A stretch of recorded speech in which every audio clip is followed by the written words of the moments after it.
God kvöld og hjertelig velkommen i høtlene og halse tid som her, og tid som sitter hjemme. Vi sjømarskudsene, eller vi teltene, hjertelig velkommen. Nå vil vi for at halda seneste møte av hese samfunnsstøvnene i 2022.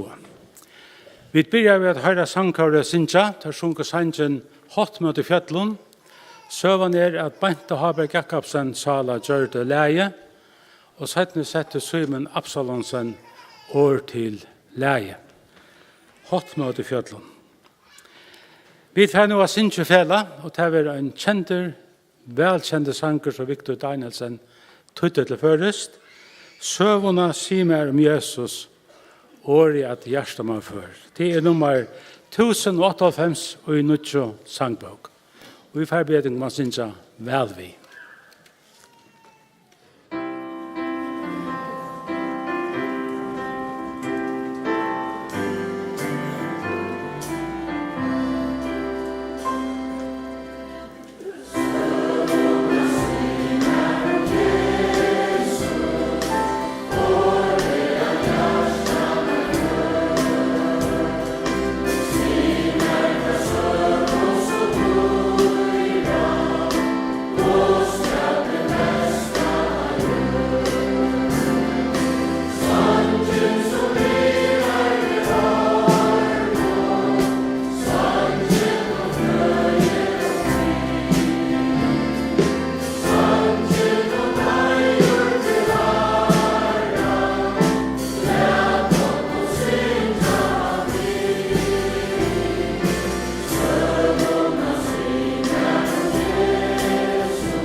Nu kommer Øssur Andreasen å begynne møte. Gjør så vel, Øssur. Ja, god kveld. David, han sier i en av salmonsøyene at jeg var glad over ta i sakværen med at vi skulle fære i hus Herrens. Og det må jeg si at det er gledelig å være sammen i sardier, og at kunne være sammen og glede som det som vi eier god til ikke som er så størst og sikta som det. Og David, Han nevner reisen i en øren salme som vi der vil opptidsen av, så det hetta at kom, let jeg kunne komme sammen og gjøre navn hans er størst, og sette navn hans er høgt, til å gjøre hans størst. Og det vån okkara at Herren skal være alt. Vi skulle føre at bia sammen, letja løtna i Herrens sentrum. Kær himmels fær, vi leita til tøynes av løte, og vi takkar fyrir hetta at det er mulig at søtja samfunnet vi til her. Og har vi bia fyrir land i okkara, vi bia etter Herre at navn tøyt skal være art i middelen folk okkara. Vi bia fyrir okkara bøttnon Herre som vekser opp i sånn landet til neste atterlige. Vi ber etter Herre at det skulle vekse opp i heimen, her og i foreldrene kjenner til et år, og kunne lære til bøybelsøvner, så de kunne komme og kjenne til her.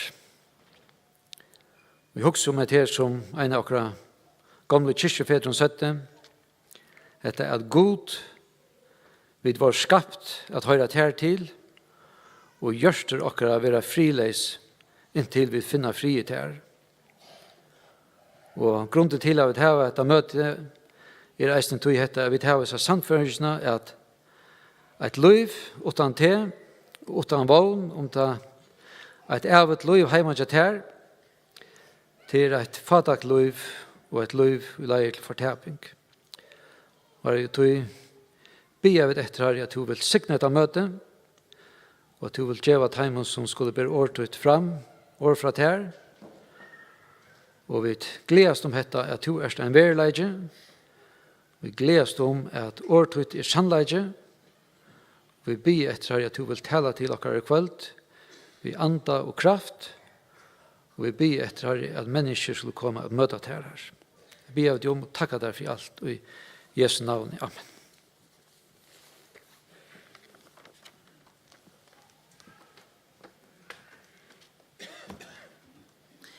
Ebenezer Kåre for nå å synge sangen «Størmene og konger vid æra», som John W. Peterson har gjort, og Simon Absalonsen har twitt til først. Han er nummer 346 i Båtsjene, og tar i Kåre av Sundsjø, så taler Andrew G. Nilsen.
Ja, hej tid.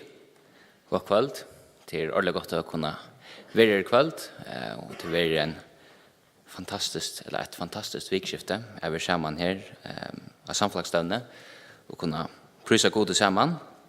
Jag vill bara vittna för tikkon att jag har tids mot Jesus Kristus och jag huxar nämligen kvällt att sätta fokus och centra av ett år eller ett heide som jag huxar om senast och det är heide som är frälst och syndare. Till det så är uppvuxen i en tryggvande heime, är uppvuxen i en samkomme i Ebenezer, och jag så när jag var smadronger hörst årgods. Och som smadronger tog jag emot Jesus Kristus, och jag ber Jesus komma in i mitt hjärta, och man kan säga att det var den enkla badnatryggven att jag tycker att det är en god som älskar mig och som döjer för mig, och som døye for meg, for å gjøre mer av et liv, og for at ha samfunnet med meg. Da jeg så kom opp i tannarene, så hadde jeg god begynt å virke min liv, at det var ikke bare mer en vitan om jeg gode til, eller at jeg gode til, men at det ble mer en veldig parst i min liv, at god begynt å virke, og årgods taler til min jøkkenen biblene, og god blev en daglig parst av min liv. Ikke bare en avgjør som ene fra tidsen, men man kan si det brøtte livsleiene som er. Og i dag er jeg 21 år, men jeg minnes for noen år siden, ta seg vi en eldre mann, og jeg kjente han ikke, vi kjente det ikke personlig, men vi enda vi prat, og da kom vi så prat om antallige vidskifter, og han gikk eisende møte, og jeg gikk møte, men vi kom fra kursen bakgrunn, og jeg sier så hver jeg kommer fra, og så sier han til meg, jeg skiljer ikke at jeg bruker året frelst og syndere. Han sier det gav unga mening i hans rødde. Og minnes da jeg var yngre, og jeg ble syntes tidsen sin atter, eller sin malleser, til at jeg hørste alt mitt liv. Jeg omgår det veldig hukse om det, eller så tenkte at det kan mest til å være en frelst og syndere. Jeg vet høyre det veldig ofte av møtene, vi høyre det ofte til vittnesbordet. Men ja, det som så vi får så prata så vidare, och jag minns inte akkurat det som vi i mitten av på. Men jag minns att jag satt efter som är. Jag var samförd om att jag var en frälsesyndare, men jag också med kvärt kvärt med grunderlag ut och kvärt mest till att jag är en frälsesyndare. Tanken att han för åren jag ser mannen vårt här att ja men du kanske är en frälsesyndare, till att du först då du blir frälst så syndar du inte längre. Det var tanken att han för honom. Men jag har en ära samföring og det er stå. Og jeg halter sender øyelig greit i Rombranen, kapittel 3, og vers 23, stendte, ja, skal lukke å lese der. Rombranen, kapittel 3, vers 23 og 24. Ødel hava synda, og teimen fattar stort gods. Og det er rettviskjørt for åndsje av nøye hansere, vi endeløsingene som i Kristi Jesu. Jeg tykker det at jeg har synda, at to synda, og vi alle har synda, alle heimene synda, og det sender jeg snus ned. Hvor gjør det hjem til et årgods, og jeg tykker det fullt og fast. Men samtidig stender jeg snus i versen at det er en utvever. Det sender jeg vers 24, og de vil rettviskjørt for hvert for versene, nei, for åndsje av nøye hansere. Det var som jeg trykker til jeg som smadronger tok mot Jesus Kristus, at jeg takker i hånden for han døg for meg i Golgata, at det var ikke av meg selv, det var ikke mine versk, men at det var av nøye gods, at jeg er frelst der. Og så kan jeg si for tykken det at disse årene som jeg mer sier til min for noen årene siden, at det er skrev at frelsen er omkring ørene enn Jesus Kristus og hans er nøye. Jeg hinner av meg, så har jeg nok ikke det i kveld, og så er jeg ikke frelst der. Men det hangrer Jesus Kristus, at jeg takker honom for mine synder. Og mitt liv er som tryggvante, ikke synda for et liv. Til, ja, jeg kan si, jeg synder akkurat lykken jeg som til alle andre, men man visst spurt han at jeg er frelst der, og jeg har, og til et liv som er fyllt av nøye. Og hva kan jeg preke på det? Ja, men til Bibelen, til disse versene som jeg akkurat lyser, men min bønner er det at mitt liv kan eise en vitsbord for det, tikkene for andre mennesker. At Jesus Kristus kom inn i mitt liv, og har brøtt mitt liv, og brøtt det enn i det.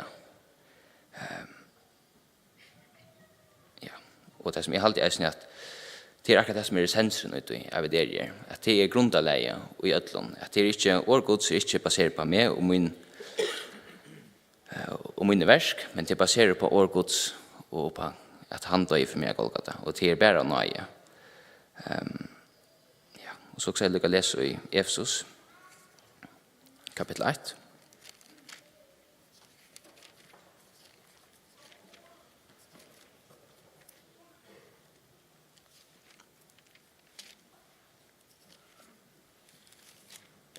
Og vers 13 og 14.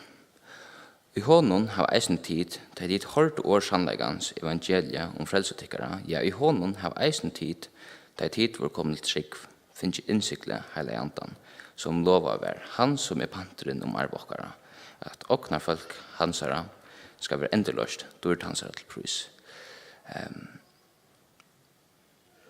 I jar, så nevnte Jan Ferre til sangmøte i jar, at det også beretter at vi løven kommer. Jeg har en syndafritt, jeg har en et syndafullt løv.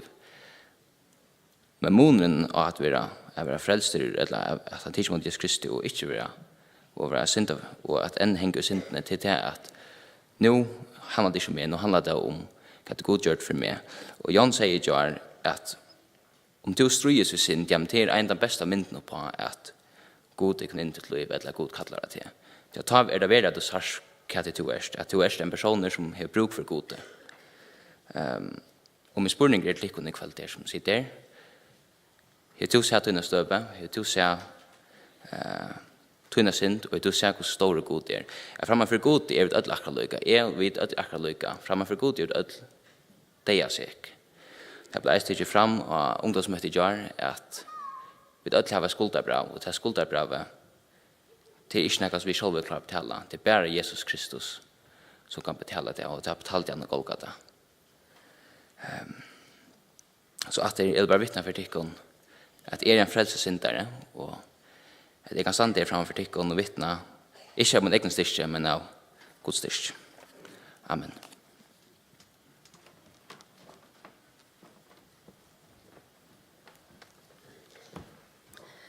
Takk for Andrew.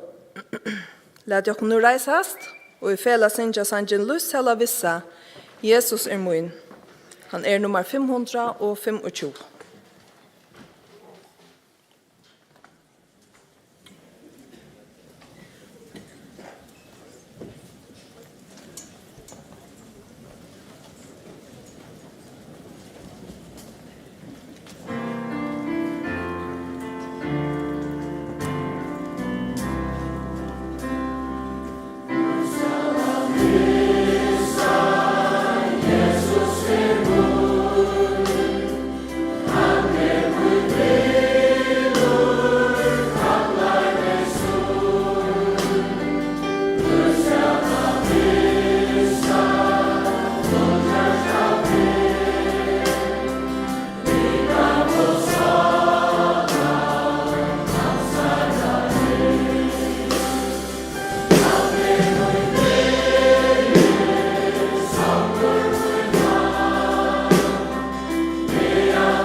så talar Monica Sharp.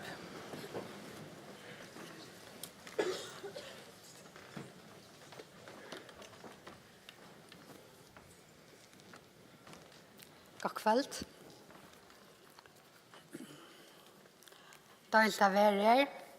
Takk for møvløyken. Takk for alle det. For nesten 3000 år siden var en unger med vår kattla vår at tjene gode. Da han hørte kattla, så sverre han, her jeg, send meg. Han tappte og nekvar og bær trolig fram til som god taler til hans herre, til sitt folk.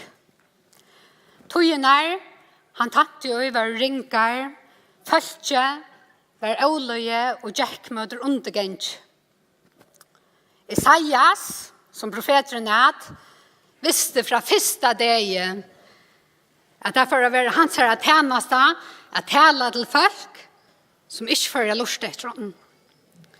Og at øyen glad for framman, men han visste jo også at øyen der så skulle det bedre dier komme. Og versene som jeg atle meg å lese, standa i kapittel 5 og Jesajas, til vers 6 og 6. Og jo drøst der talene til folket, etter at de hadde lie nekv. Her leser vi, løyte til Herren, medan han å finne. Kattle av han til stund han nær. Hin godløse slipper løysøyne, og hin årettvise hoksan og søynon, og vente vi til Herren, så skal han miskunna honom til god okkara, og han skal rykjelige fyregeva. Hatta var det aller beste Isaias kunde säga vid dig. Han säger, Herre himmelsens å finna och han nær. Han vill miskunna och han vill fyregeva. Det som de skulle göra var att vända vi och löjta till hans herre. Till bättre så det som bådskaperen ösne galtande i det. Bägen till oss som långt känner Herren, tog till tar vi livet honom nær, at okkara prioriteter for å være retter, men aller mest til tog som ikke kjenner han som tog en frelsere. Og hvor det så nøyot å løyte til hans herre? Det tog at mennesker fortapt utan Jesus. Som Andrews Heie og Janne og leser opp i Rombrand 23, at det gjør en skillnad mellom god og mennesker. Han leser etter her at ødla var synda, og åkken ødlom fatta stort gods. Og hvordan feien vid mennesker som vilja gjøre okkara ekne regler, så har vi unga averskan av dette her, så det ikke noe som vi kunne fære utenom. Det bare så løs. Og det noe som vi må bodja okkom fyr. Og det tog av bådskaperen til Isaias så vi kommande til okkom. God bjauar okkom miskunn, og han lovar rujtlige av fyregjöva tøymon som vender vi til hans herre. Han vil og han kan frelsa kvantan som tror. Og det alvarsamma, det ordentlig alvarsamma og i som her det at dette ikke noe som galtande til alle tøyer. Øyna for tøyen, færen, øyna for møvlagen til færen, og høvene som to hever at heka imot Jesus ikke uendelig. Og hatt det fær meg at hukse om mine søve, eller om mine hending som jeg har opplevd. Daglig arbeid til mannen og mer mittelen folk som ungatøy, eller som skjoldan har hørt evangeliet. Bare nå vi i fergen og en av tøy, men vi atlokna sted. Og her i fergen har evangeliet vi har hørt lunge. Vi så sikna, vi vet ikke av tøy. Men så det ikke alle stedene. Hvis jeg høymer, hvis vi sier heter 100%, så det høyler 30% som ånga det har hørt evangeliet, og ikke kjenner den eneste person som kan fortelle dem om Jesus. 30%. av disse støvene mellom folk, Palavana-folk og Soer Palavan, her som vi tar bo, som familie og nekvar. Og det det noen tryggvande her. Men en større parst av folk noen her har en ångad i hørst evangeliet. Og hendingen som ikke sier fra om en mann som slapp at høyre evangeliet, men det var det søgnaste løt. Filippinerna et av favelondene i Asia som kallar seg Kristi. Og her det nekv kristen, men ikke i sår parsten av landet. Her øker som fjerskåden, og her som båtskaperen stadigvæk ikke nådder. Og det finnes også stø her på en som bøgnløyes farlig for kristen å være. Og Iok var fra en sånn steg her som ønsken kristen var. Og han var blevet en eldre maver, og han har omgått i løyvene møtt nøkron kristne, og en minne hørst evangeliet om Jesus. Døtter han sier, hun var flott til bygdene her som vi boer, og han var gift hertil. Økje som vi bygde var grenser til Soerparsten av landet noen her som nekker muslimer bygde. Og de aller fleste ordentlig fritt og frialig, men det finnes også en vanker som rettlige militanter. Og til middelnes militant og opprørstermenner og hese vansjen, og så kom de først inn i økje til åkken, det er så godt å krekva seg her. Og ta og targera til, så må vi ut, så vil vi evakuere og trykke der av henne. Og det slett ikke noe som hender ofte, men av og så hender det, og så fører vi ut, og det kjørte vi også i Hesefer. Og medan vi var ute, så var Iok flotter inn til okkara bygd. Jeg minnes vel, da jeg sa han første fer, Luttle flikkvaren kjent til hjem, har sett dere ned av græsfløtene, som vi kallar for flåvødel, eller som vi brukar som flåvødel, og som vassar iver om brøye og ånda. Vi er de yngsta vattnene i fauningen, og tar man eldre om bøynene i meg, og kom iver møter husene i tjokken, så sa jeg i ok for første fer. Husene i tjokken standa av stelton, eller styron, jeg vet ikke som man kallar det, og man gonger lukkar som opp, og så har vi denne terrasse her, man for inne i husene. Og her skjedd i ok av trappen i tjokken. Og jeg så sitter det sånn, og kommer gengande inn ved bøtten, og kommer og en sjekkvaksne mæveren sitter her av trappen i tjokken, og fotlar muslimska mondering, og hjertet for opp i halsen, så benchen ble til. Jeg vet, angaløt jo, jeg hette var en av tøymon, så vi var flytt undan, några veckor framan undan, och så nu vi hade fratt att inte vara här långt, och nu är det tryckt tjockarna för äter. Men så lås var det inte. I och vill jag kon inte ilt. Och kött så kom vi att känna mannen.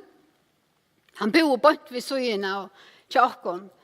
Och det gick inte långt höj, så kom han och spurte om han inte kunde få undervisning och i sån här, tog att dötter hans här och mävren var kommit till trygg. Og han var sett akkurat, og i løyven og kjær døtrene, som hadde gjort han forvidden, og fikk han at løyta til Herren. Men jeg tog at jeg ikke dødde male, stammemale, så kunne han ikke undervises av de lokale. Og Mævren kommer, han får så, og underviste jo honom av høvesmalen, og han får hjem til hans her kvart kveld, det var ønskestreimer, vi lomma likt. Og så satt han her kvart kveld, en 2 måneder, og underviste i Iok. Evangeliet. Og ta og en person slett ikke vet om god, så det ikke lykke som Jakob her i Førjon. Man bryr ikke bare ved å fortelle dem om Jesus eller om evangeliet, og det har ikke at han kjøtt på, og det gjør slett unga mening til honom. Man underviser en 2 måneder man overhøver kommer frem til søvner om Jesus. Og Tim så kom fram til søvner om Jesus, og jeg hørte søvner, og han hørte bådskapen, så tok han imot Jesus, og han ble frelster. Men det gikk ikke langt høy, så visste det seg at jeg var blevet en deilig sjuker. Og omløy en mann at han hadde tidlig ved evangelien, så får familien berende, vi innbadler jeg løytjen av honom, langt og ferien til gang og gjøkken heimbygdene. Här han skulle göras samma en muslimska regering för samman vi Petrus och Chasar. Och är så inte firmer hända dagen växer var vanligt. Och så fyllde för vi honom. Bröja egen som i tortöjne inte för längt upp på möglarna. Randstrøy, og de måtte ikke slappe over vi løte noen. Og hatt var bare begynnelsen av lange feriene til Taimon. Heim til bygdene til hånden. Deien en fortjente, og det alltid vi sorg at vi må se farvel. Men det kunne være så øljende verre til oss. Så vi skulle møte honom etter. Så han hei løyta, og med han tog vær. Og så det vi som sitter her og der. Jeg tror jeg sier tymlige, så har vi det nekva for bedre enn I og heida. Men antallet vi akkurat lukka fortapt om vi ikke har tro av Jesus. Og det ganske ordet nevnt til okkona, så ikke tørven, til en fatakon, gamlon, sjukon manne. Men tørven til at man ryke, til at man unge og til man fruske, som kanskje kjenner seg av kjekk på tilværende, akkurat lukka store, og han akkurat lukka atråkande. Ikke som mennesker kan gjøre for seg selv, helt og langer enn til Grævarbakkan. Du først ikke vitter. Her jo et lykke som utan Kristus. Det som hever alt å si, det å kjenne han som hever vunnet av deg. Og kanskje du akkurat som støve som I og. Kanskje ikke nek tøytjat her etter å vende vi. Kanskje det møvelagene til her å komme til Jesus. Vi vært oppe. Vi vet at det unga du. Og om man har stått av tog, så ønsken av oss her møyre. Som jeg har hørt takk 8 verset og I Hebreerbrevet 3:6. Og her stender som høyla I anden tog sier, og I det, om ditt høyre rødt han sier, herre ikke gjørst og tykkere. Og I det, om ditt høyre rødt han sier, herre ikke gjørst og tykkere. At herre sitt hjerte ordentlig alvorlig til øtlån mennesker. Først og fremst til frelse, men også til åkken som langer kjenner han til halkan. Til at halka okkara liv. Lad jeg kunne ikke høre okkara hjerte, lad jeg kunne halka okkara liv, så vi ikke spytla okkara døyrabære tøy, okkara døyrabære liv borster til det som vi ikke får til vi okkara likevel inn i jævnløygan. Det alvorlig, det god taler vi mennesker. Vi valgte ikke å være født, ønsken av oss valgte det. Og en dag så skulle vi hene, skulle hene, og det var vi heller ikke etterspurt. Vi har en udeilig sal, som skal være og over. Og vi vet at det vel, vi vet at det ølige vel, til over lykker og gjør gjørstom. Vi kjenner at det oss, hvis vi ærlige vi oss selv. Og anker har sagt meg, at man anker det har funnet en av mentene, som ikke har avbendinger om at de tryggva okkurs kommer at han er deian. Palavanfolkene gjør det her som vi tar var arbeid. De tryggva du verilige, og de pyramidene var bygd der. Så var det de øyne tror jo på at det var noen attene. Og her om okkara løyer, så gjør det forsfedrene til okken øyne til. Forsfedrene til okken tok og griper visser og grøvene. Men det hverste vapen eller god som kan trygge okken i avløygene, og det bare Jesus som kan trygge okken i avløygene. Det han som har skapt okken. Det han som har skapt det. Det han som kan og som feien vi ikke er frelset det. Det han som ikke bare har en atlan vi tog noe liv, men han har en særlig atlan vi akkurat her. Han har en skrattere, sier meg, atlan til først øyneste menneske. Og en dag så skal først knæ bodja seg for honom. Ønsken av okken slipper undan å lette okken av knæ for honom. Spurningen om det er for noen frelsere, eller om det er for noen domere, at du først har bodja til noen knø. Og en inneste bøn at det er for noen frelsere. Løyta til Herren medan han å finna, og her ikke hjertet tutt. Amen.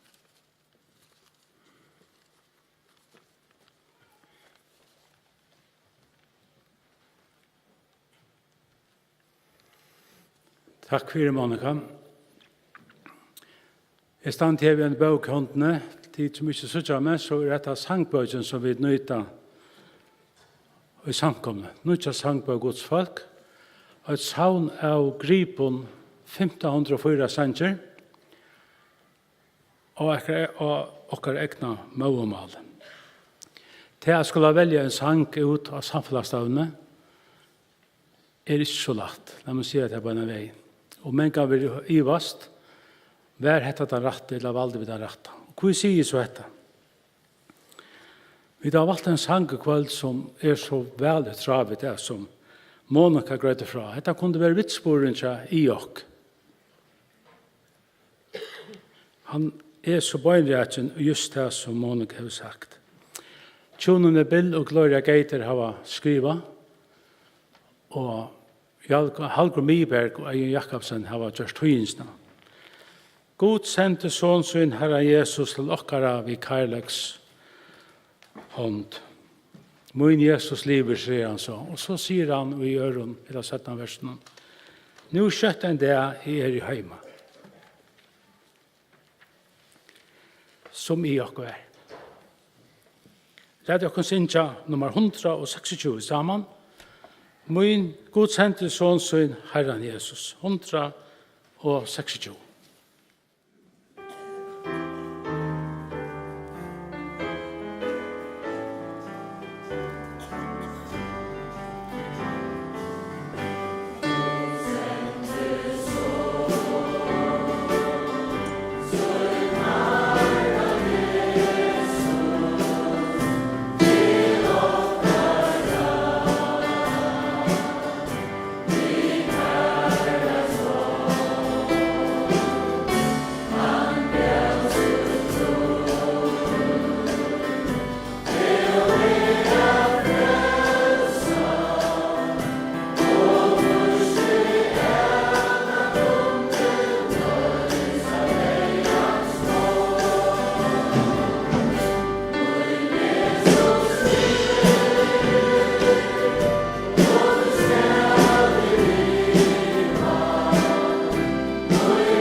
Vi får så etter at høyre sangkør i Ebenezer.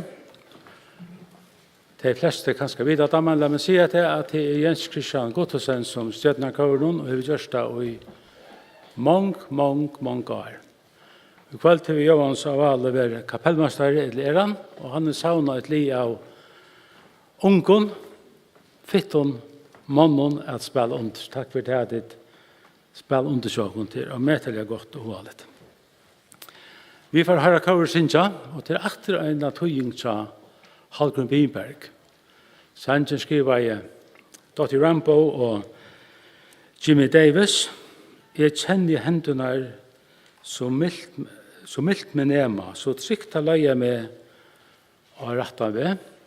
Og til 2 vers, solrøttene her øyer Susanna Avale som stender under linje av meg. Da vi har hørt høy Sinja, så kommer Sveine Preskare at tale, og la meg si at du gjør skvalg i 18 av ungdomsmøtet ta hukte etter sendingen til Svein. Og jeg var virkelig rørt at du sier om Løvsøt, og jeg gleder meg å høre Svein i kveld. Ikke givet han for å fortelle om Løvsøt, men kanskje at jeg tror at han drar. Jeg kjenner hendene som mildt med nema, gjør så vel sanger.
Ja. God kveld, øl.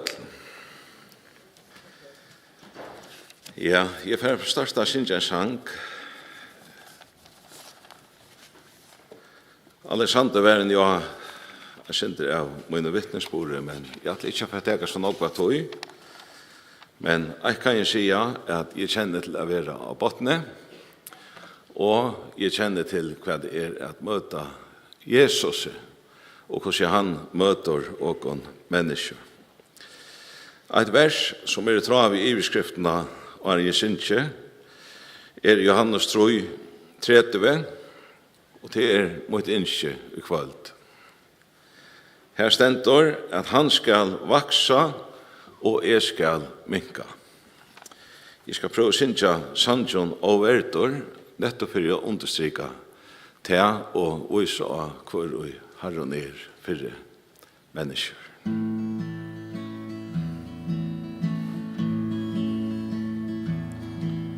Og vertor vær til den nøye han gav, og vertor at ganga hans lei.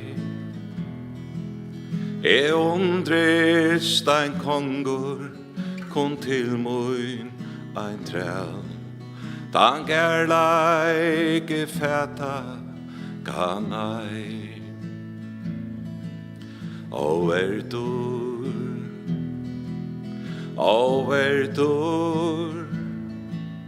ein mævur, så fjötur bonde vær, han gjør det med frøyan og verdan hinde. Da synda skuld møyna han bær. Mon synd og mon sjuka, så sart og hans rik. Blåer hans svarun, hans fra. At brått møyne bondo, tornon ein krans. Og settur vær høvor, han sa. O verdur,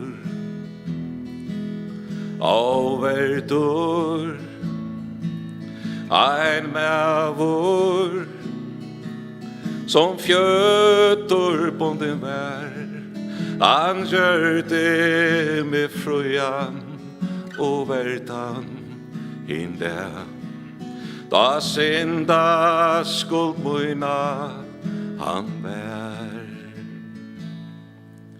Og verdur vær til da himmelsko dør, og god at møta inn der. Men kjøtt skal I synja ein fagna var sång, og lambe som leier mun stær. O verdur,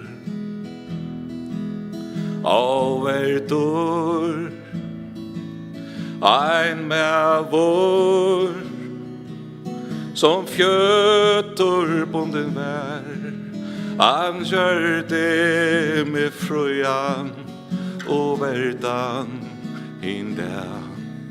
Da synda skuld møyna han bær. Da synda skuld møyna han bær. Ja, det størst. Slipper jeg av i det.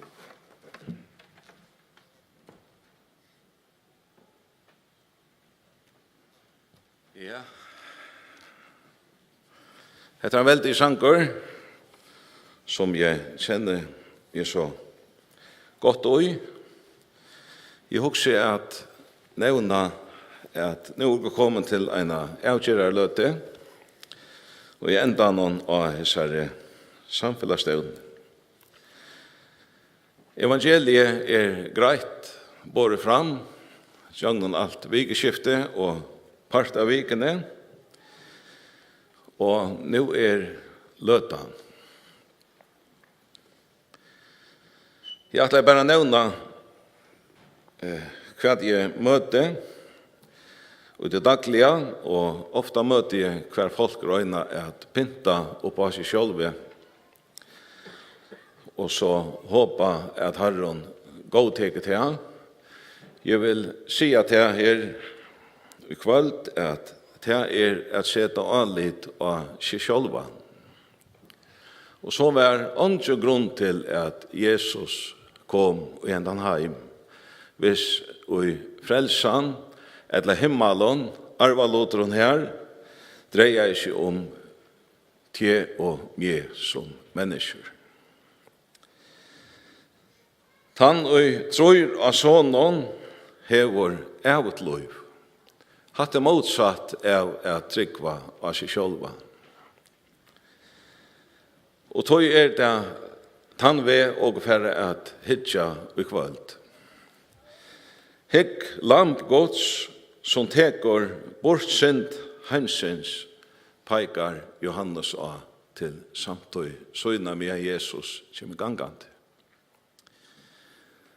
Bibelen talar greit at ikke åreint kan komme inn i himmelen. Og tog må en reinsan til hesemena, og ta må være Guds reinsan, ikke ågra egna reinsan. Og tog kom lampe.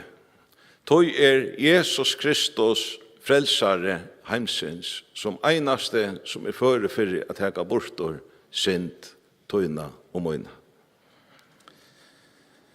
Lampgods.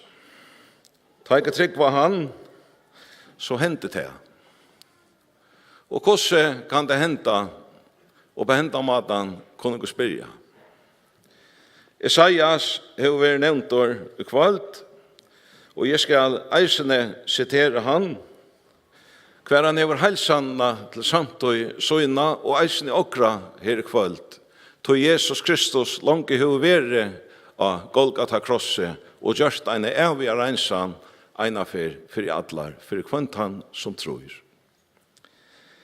Heilsanon fra Esaias at skiltøyn bortor, bøtt for synd tøyna. Overtor, ein mevor som fjødebonde vær, men så brøytast alt tigur gjennom personen Jesus Kristus.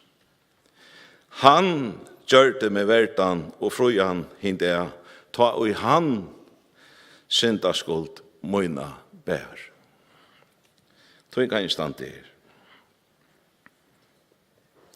Til han som får ut av krossen. Gå til som lortar, måtte Herren gjøre det greit for tøyne hjertan, at Kristus møguleitje tøyn i kvöld. Ikke tøynar kjenslor, ikke allit tøyt av tøyne egne trygg, ikke het her at tema nok færa at ganga. Nei, hegg lampgods, hva så tjøgår, og i velkjente versen og i Esaias 3:3. Til han, Jesus, som var sartor for brot okra, såra og for miskjer okra, straffen var lagt av han, så vi skulle ha fri, og vi saron hansara vi grøtt. Vi viltust öll av lei, som sier, vi venti og kvar som vi, men Herren let falla av han skiltena og la og öllon. Så det går, at det renner saman vi at bøtt fyrre synd tøyna og skiltøyn bortor.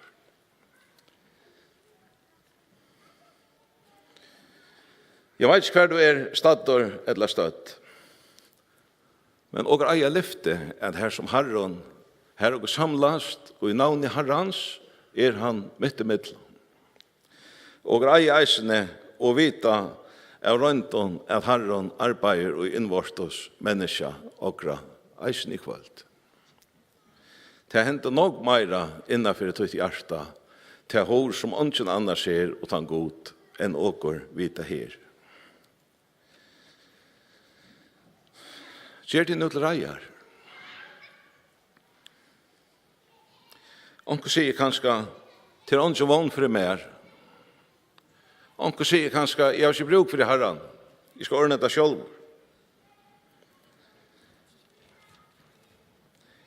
Jeg elsker Esaias 4, 1 og 2. Trøste folk mot sier god tikkara. Tale mildt ved Jerusalem, og råpe til te at strøytess enda, at skuldtess golden, og te av hånd herrans, hever finnes tvøyfalt for allar sentor søgnar. Jeg har fortalt det før av samfunnsstevnet at jeg ene fortog en 100-gårdsregel fra Abba Moin. Og jeg fikk en eika. Heter Herren. Hei du synda for 100 kroner, så ønsker han at jeg var der 200 kroner i 4 kjøving i kveld. Og tog det ikke en spørninger, det ikke vogn for mer? Jo, det vogn for ødlån mennesker. Hvor tog Herren Jesus Kristus frelseren og ikke mennesker. Til han.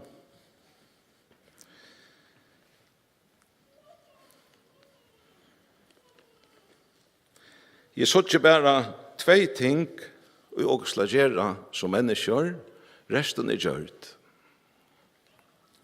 Jesus sier av Golgata krosset, det fullkjørt. Rokningen betalt. Det stender i Johannes evangelium 1:12, så mange som tog imot i honom, gav han mått av rabatt Guds taimon og trykva av navn hans herre. Så det er 2 ting og mennesker skulle gjøre for at få et evigt liv. At hega mot i herran og trykva av herran. Jesus Kristus som okra frelsare. Det skal være det som jeg ender vi. Hei og det tidsi mot i herran. Mange av tidsi mot i herran vi er en bøn. Utestidla av møten, kanskje flere 18 av møter. Ta Herren og tala og en møte, og så arbeider han vågjare og det kommer ut i stidla og råpar av Herren. Og greia lyfte at hvert han vi kallar av navn Herrens skal være frelst. Til som høyrer, hugsa om etter her, Herren høyrer til, be til han ut i hjertet. Si vi Jesus, i kvöld innskje at her kom åter til her. Og i kvöld innskje at tryggva at bøtt fyrre syndmøyna og skyldmøyn bortor. To møyn frelsare, to heimsins frelsare. Jeg skal bare enda nå ved at lytta Herren opp ut i åpenberingsene 5. Jeg vil gjøre til han. Her er et stort tal rundan om hasete og i himmelen. Tar søtte vi her rødt, vertot lampe, hit ryppna, at få mått, røykdom, visdom og styrke, heier, dørt og sikning. Jeg tenkte bare at understryke at her at selv om ågre og verdig mennesker så lampgods Jesus Kristus verdiggjør at få alle disse titlene ur hjerten okra. Må god var signa ødel som lortet heva og hevnegar bruk for en prate, forbøn og så videre, så veruger at du gjør noen her at han var møte. Hjertelig velkommen.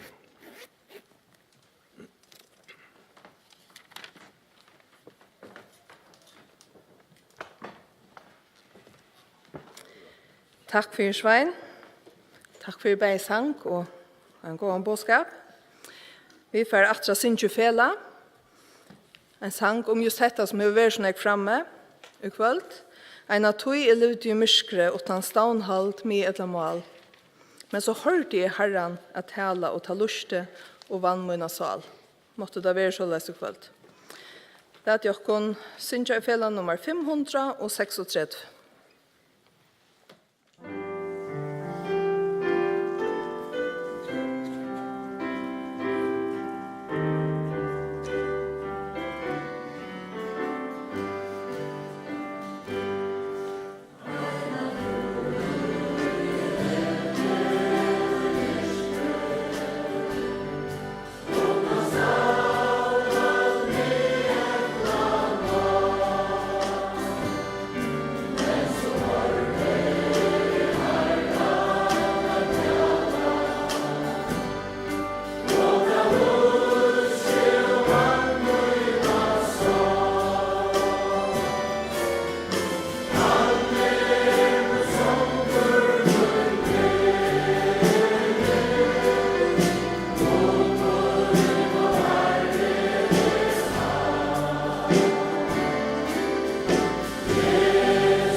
Ebenezer kommer for nå å synge en sang som skrivet over Johannes 3 og ørentene 16 og 16.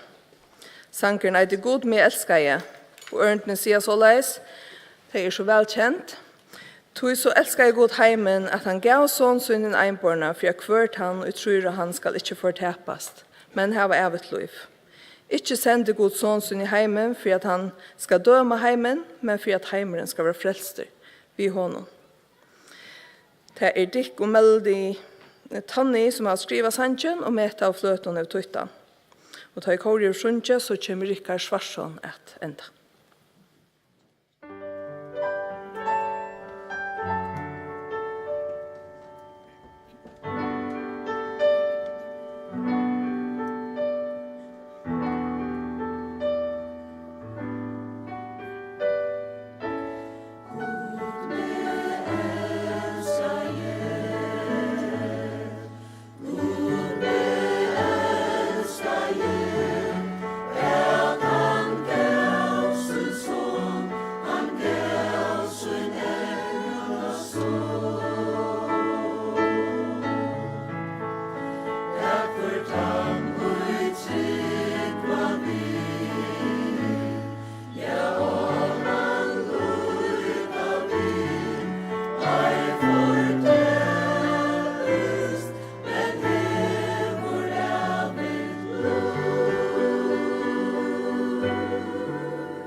i skriftene iver hessa stevnena tidsi ur Einon av Salmon Davids, David Kongs. Kring omstøvnar var ikke det beste, det var helt vanlige, og lydu tespelier. Ta David Yrkjer, han var flutjaver undan Saul, krekveis i en hettle vi et sted som var røpt Adullam. Samma vi hånden var ein av storlier og blant av flokker av noen 100 folkene, som hadde ledet seg selv, tja Davide, inn i hettelen, for å få opp i alt. Og så kattler David til sammen, inn i uges ned, myrska hettelen, og så sier David vi, hese mennesker, kom jeg skal si at jeg kom fra om god, og så Yrkjer David, og vi hava ordene til David i Bibelene, og i Salm 34, og i hesson døbre omstøven som David sitter i, Yrkjer han, såleis, jeg skal lova herranon, alltid. Prys hans herra skal alltid være mer av munne. Salmoin skal rosa seg av herranon, hini eimjuge skulle høyra til og gledast. Og dette verset som vi da bruker som iveskrift, Gjerri herran stauran sama vi mer, lad jokko saman seta navn hans høgt, og han heldur fram, jeg søkte herran, og han sverre mer, og fruja mer fra øtlån, og jeg rattest. Skriver han ur Adullams hettle. 1000 år siden var det sørste håndlagt av det sørste bøkene og bøkene som åpenberingen, og i en av sørste versene og i åpenberingene her var vi hese årene fra konga, som sier i ørende 16. Jesus, har sendt angel min at vittna hetta fyrir tykkun samkomnar. Jeg rådskått og at Davids hinn bjarsta morgonskjøttena. Anden og broren sier kom, tann i høyre sier kom, tann i tyster komme, og tann i vil, tætje vattlufsens fyrir anki. Rådskått Davids råden under hjørnen og sast ikke. David, eller Jesus kom av at Davids, han var av jødiskar i at. Kongarudje Davids var ikke skjønnet inn i Adullams hettle. Kongadømmen Jesus er ikke skjønnet i det. Men en dag skal den bjørsta morgenskjøttene lysa for alle mennesker. Alt skulle suttja hvor Jesus da han åpenberer seg. Men i dag, i kveld, hinn lealige løtan, eisne tja tær som lustar, og som ikke kjenner Jesus. Til han lealige løtan nå, som vi da har hørt så grøtt i kveld, God nøyryker, han ryker i miskunn, han ryker til å fyrirgjøva. Det som vi da har hørt så grøtt sagt fra her i kveld. Så utsett ikke så avgjør å komme til Jesus og ta imot i hånd og trygg. Og han skal frelse til, han lover han i åresøyn. Alt fær en enda her å gjøre, og eisen i henta gav løtene som vi da vil savne om. Vi er kommet til endan av samfunnsstevnet 2022. Det var godt å være sammen. Nytt samfunnet, for tykken som her. Og de som vi har hørt fra, som har lyst etter stevn. Vi takker tykken som har vi åkken her, og tykken som har lyst. Av hjertet takker vi tykken som har gjort til, som har gjort det møvelig til alle disse stevnene. Tikkun som hava fyrrøyga, stola, bygge fyrir okkom, være vi til at gjørst av mølet har haft samfunnsstevn i år. Takk til Milanar som har sendt, og at vi har kunnet sendt ut til de som lusta, og som ikke har kunnet være sammen med oss. Vi innskjer til øtlån Herrens rygg og sikning, tjøkken kommande der og kommande tog. At vi til øtlån omstøven okkara, av egen venda Jesus, og løyd okkara til hans herre. Vi skal nå bia saman, og at han har synja vid tan sanju som vi pleier synja. God vi tikkun inntil nastu fer. Vi skulle bia saman. Gå og god og fer okkara. Så takkar vi til for alle gaskutøyne med okkara. For hos lengmøyer du erst, og hos nøyryger du erst, og hos miskonsam du erst, og hos ryger du erst av fyrirgjøva. Det som vi oppleva, og i liv okkara, og som alle mennesker kunne oppleva. Vi ber etter at skulle oppleva dette som lustig kveld.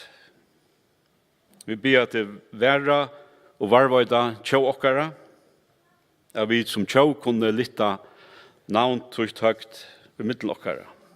Vi ber at det fyrir landstyr og løgtinge, og tøyme som skjøttna i okkara land. Så legger vi dere utøyner henter,